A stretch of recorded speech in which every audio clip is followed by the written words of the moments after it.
Alors,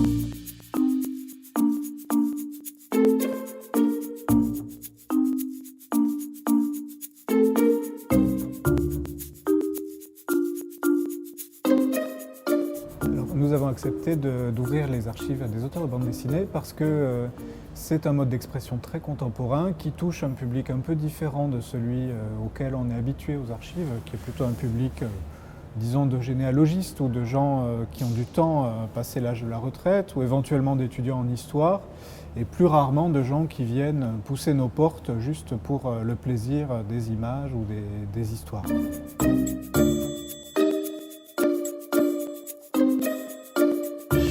Alors, ça doit, je dirais non, parce qu'à la limite, on n'a aucune obligation de quelque nature que ce soit par rapport à ça. Par contre, ça peut, oui.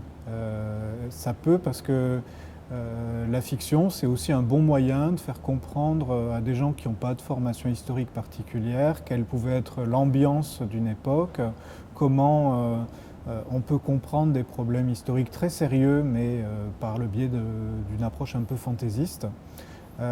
Et je pense que d'ailleurs, de ce point de vue-là, Fabien Wellman, le scénariste de l'exposition, a bien relevé le défi qui lui avait été posé à travers ces 3 histoires qu'on peut découvrir.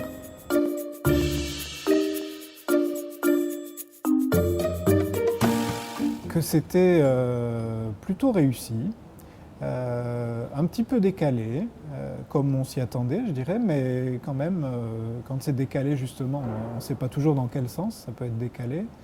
Que les personnalités des 3 dessinateurs étaient vraiment différentes et donnaient à chacun des espaces de l'exposition une tonalité un peu différente, ce qui est assez agréable.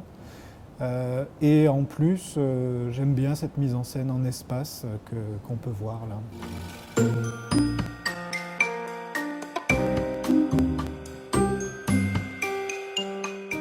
Alors, c'est peut-être pas à moi qu'il faut le demander parce qu'en fait, on a quand même pas mal travaillé en amont et pendant la réalisation de l'exposition avec l'auteur, enfin le scénariste et les dessinateurs. Donc, j'avoue que quand j'ai vu le résultat, je n'ai pas été complètement surpris.